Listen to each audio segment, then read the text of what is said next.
But I would say that sex is the most profoundly beautiful, sacred thing that two human beings can do together. I said that to Prager in our back and forth. The first commandment in the Bible from God to humanity is to have sex. Look it up, Genesis chapter 1, verse 28. God says, be fruitful and multiply. So I do think it's a spiritual act. And I certainly agree with you, though, that doesn't mean thinking of Aquinas. God blessed them and said to them, be fruitful and multiply, and fill the earth and subdue it. I wish that all men were as I am, but each man has his own gift from God.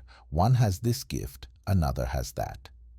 Now to the unmarried and widows I say this, it is good for them to remain unmarried as I am.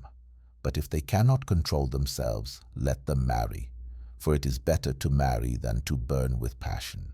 Throughout Christian history, Paul's advocacy for celibacy has often been interpreted not just as a temporary response to first-century conditions, but as a universal ideal. This interpretation is evident in the Catholic Church's long-standing requirement of clerical celibacy. The root of this doctrine lies largely in Paul's own words, particularly in 1 Corinthians 7:32-34, where he writes, I want you to be free from concern. An unmarried man is concerned about the Lord's affairs, how he can please the Lord. But a married man is concerned about the affairs of this world, how he can please his wife, and his interests are divided. An unmarried woman or virgin is concerned about the Lord's affairs. Her aim is to be devoted to the Lord in both body and spirit. These verses do not sound like Paul is speaking only to the conditions of his time. He describes what he sees as a timeless reality, that marriage divides one's attention, while celibacy allows for undivided devotion to God. Nothing in this passage restricts his comments to a temporary situation or crisis. Now, some may point to verse 26 where Paul says, because of the present crisis, I think that it is good for a man to remain as he is. This might seem to suggest that Paul's advice on celibacy is situational. However, this does not negate what he says earlier in verse 7. I wish that all people were as I am. In context, as I am clearly refers to his celibate state. This shows that Paul's ideal was not merely a reaction to crisis, but a personal conviction that celibacy was preferable, even outside of any temporary trouble. Interestingly, Christians often cite other verses in this very chapter, such as, the husband should fulfill his marital duty to his wife, and likewise, the wife to her husband. The wife does not have authority over her own body, but yields it to her husband. In the same way, the husband does not have authority over his own body, but yields it to his wife. Do not deprive each other, except perhaps by mutual consent and for a time, so that you may devote yourselves to prayer. These teachings are regularly treated as timeless principles of Christian marriage, not as advice limited to the first century. So why should Paul's statements on celibacy be dismissed as situational, while these are not? That selective reading is hard to justify. To be fair, Paul does not attribute his teaching on celibacy directly to God. In verse 25 he says, Now about virgins, I have no command from the Lord, but I give a judgment as one who by the Lord's mercy is trustworthy. Paul openly admits this is his own judgment, not a divine command. But consider, how is an average Christian supposed to disregard the advice of the man who authored much of the New Testament and was appointed as the apostle to the Gentiles? Even if it's not a command from Jesus or God himself, Paul's words carry enormous weight in Christian tradition. This is part of the reason why many Jews do not accept Christianity. We see contradictions between the Hebrew Bible and the New Testament, and this issue of celibacy is one example. Paul's teachings have been highly influential throughout church history. Unfortunately, they did not fade into obscurity, as some other biblical texts have. As a result, countless men who desired marriage were prohibited from pursuing it due to ecclesiastical expectations rooted in Paul's writings. Fortunately, most Christians today do not even take Paul's view into consideration and pursue marriage. Haydock's Bible commentary published in 1811 says on Genesis 1:28, "Increase and multiply." This is not a precept, as some Protestant controvertists would have it, but a blessing, rendering them fruitful. For God had said the same words to the fishes and birds, verse 22, who were incapable of receiving a precept, blessed them, not only with fecundity as he had done to other creatures, but also with dominion over them, and much more with innocence and abundance of both natural and supernatural gifts. Increase. The Hebrews understand this literally as a precept binding every man at 20 years of age. and some of the reformers argued hence that priests, and were bound to marry. Very prudently, they have not determined how soon. But the fathers in general agree that if this were a precept with respect to Adam, for the purpose of filling the earth, it is no longer so, that end being sufficiently accomplished. Does not St. Paul wish all men to be like himself, unmarried? 1 Corinthians 7:1-7-8. It's fascinating that a Catholic Bible scholar like Haydock argues that the command to be fruitful and multiply is not a divine commandment, but merely a blessing. He even concludes his point by referencing Paul's endorsement of celibacy. Is it not likely that Haydock, influenced by Paul's teachings, seeks to diminish the weight of God's original expectation for humanity to procreate, aligning it with Paul's preference for remaining unmarried? This blessing interpretation seems particularly strained, considering that the directive to be fruitful and multiply appears multiple times throughout Scripture, not merely as a blessing, but as a clear expectation. For instance, Genesis 9:7 reiterates this command after the flood, reinforcing that it is God's ongoing desire for humanity to multiply. Within the framework of the Torah, intentionally avoiding procreation is viewed as opposing God's will, which, in essence, constitutes sin. Ironically, while Christians often accuse Jews of being overly legalistic, their interpretation appears to flip the accusation.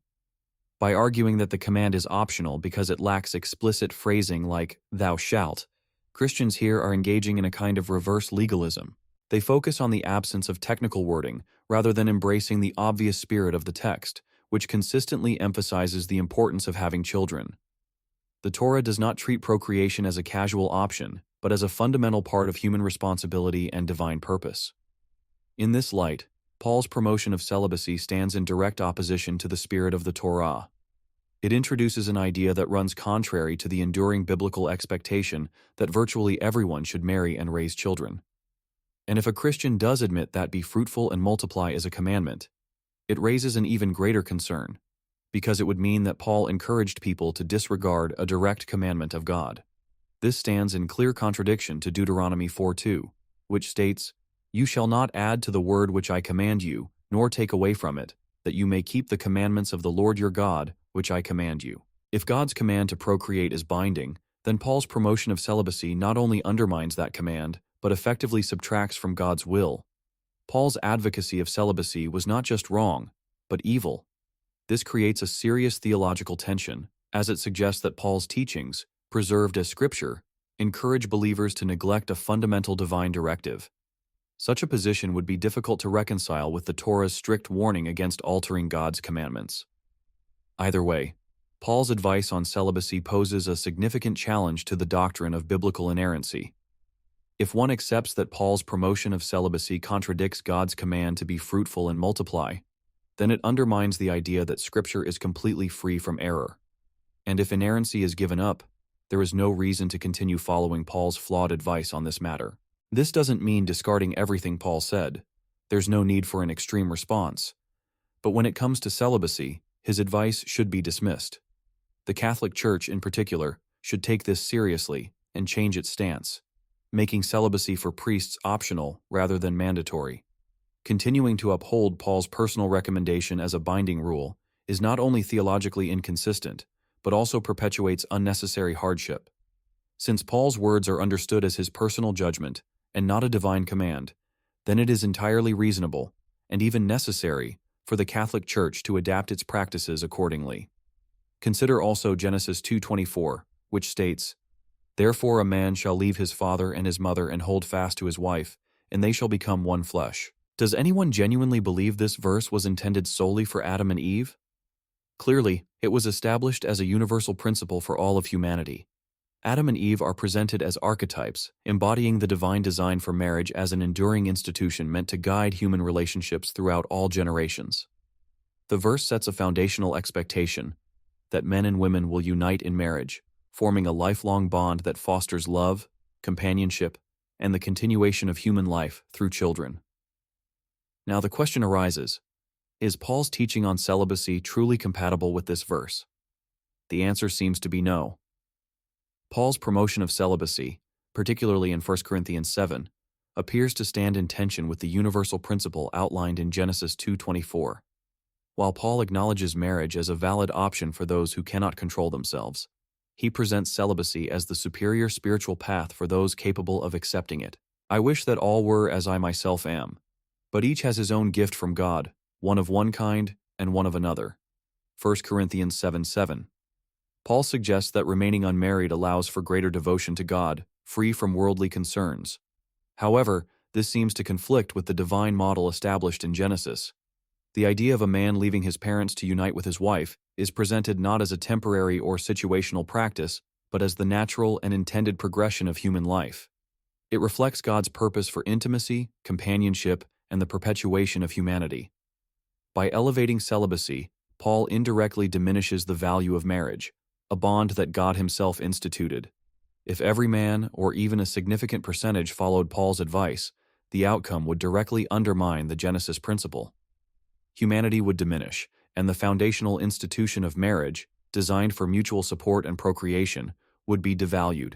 Moreover, the Genesis verse does not suggest that marriage is an inferior state or merely a concession for those unable to practice self-control. Instead, it presents marriage as the natural order, a divine ideal meant to benefit all of society. Paul's promotion of celibacy, especially as a preferable spiritual state, introduces a framework that diverges from this design. In this light, Paul's teaching seems incompatible with the Genesis model. While celibacy may be an option for a few select people, as I explain in an upcoming video, it cannot be elevated as an ideal without contradicting the original divine intention for humanity. This is especially problematic when Paul's views on celibacy are used to justify institutional rules, such as mandatory clerical celibacy, that discourage or prohibit marriage, a practice that Scripture presents as fundamental to human flourishing. It's time for all people, and especially Catholics, to stop listening to Paul on this matter and start listening to Genesis. Thank you for listening. Please like, subscribe, and comment.